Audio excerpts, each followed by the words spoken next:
Welcome to History Buff.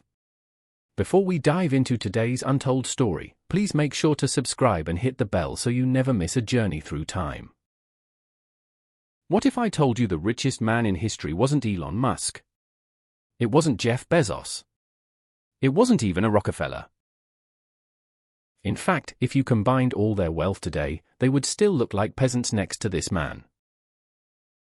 By the end of this video, you'll understand how one man had so much gold, he accidentally destroyed the global economy. The year is 1324. While Europe was rotting in the Dark Ages, suffering from plague and famine, West Africa was thriving. This is the Mali Empire, the jewel of the world. And sitting on the throne was Mansa Musa, the king of kings. He didn't just have money. He owned the land that produced half of the entire world's gold supply. But here is the crazy part. Most of the world didn't even know he existed. Until he decided to go on a road trip. Mansa Musa wanted to complete the Hajj, a holy pilgrimage to Mecca, 4,000 miles away. But a king doesn't travel alone. What he built for this journey is almost impossible to believe. He didn't take a few guards. He took 60,000 men. An entire city on the move. 12,000 of them were personal slaves. And every single one wore the finest Persian silk. Wait, it gets stranger. Each slave carried a staff made of solid gold, weighing 6 pounds. Historians say when the caravan moved, it looked like a golden river cutting through the desert. Behind them, 80 camels, each carrying 300 pounds of gold dust. Every Friday, wherever they stopped, Musa paid to build a mosque. Just because he could. He handed out gold to every poor person he saw. He flooded the streets with wealth. For months they marched.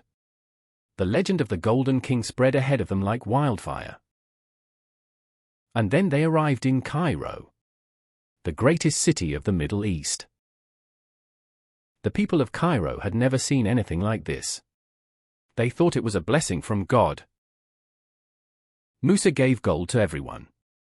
The officials, the merchants, the beggars.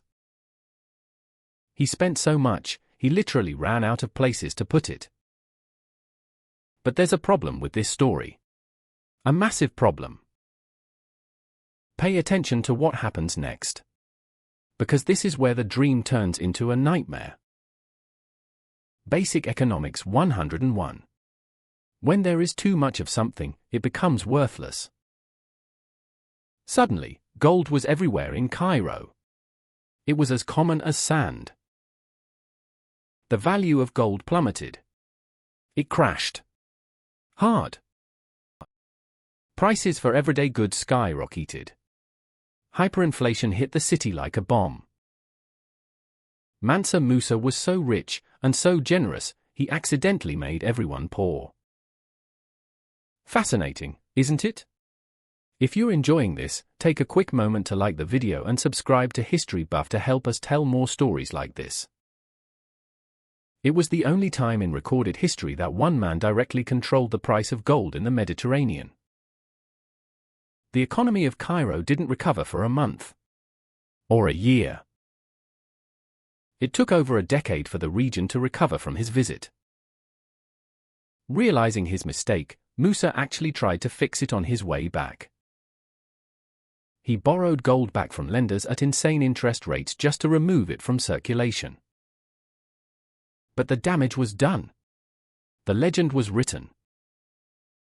And then everything changed for Africa.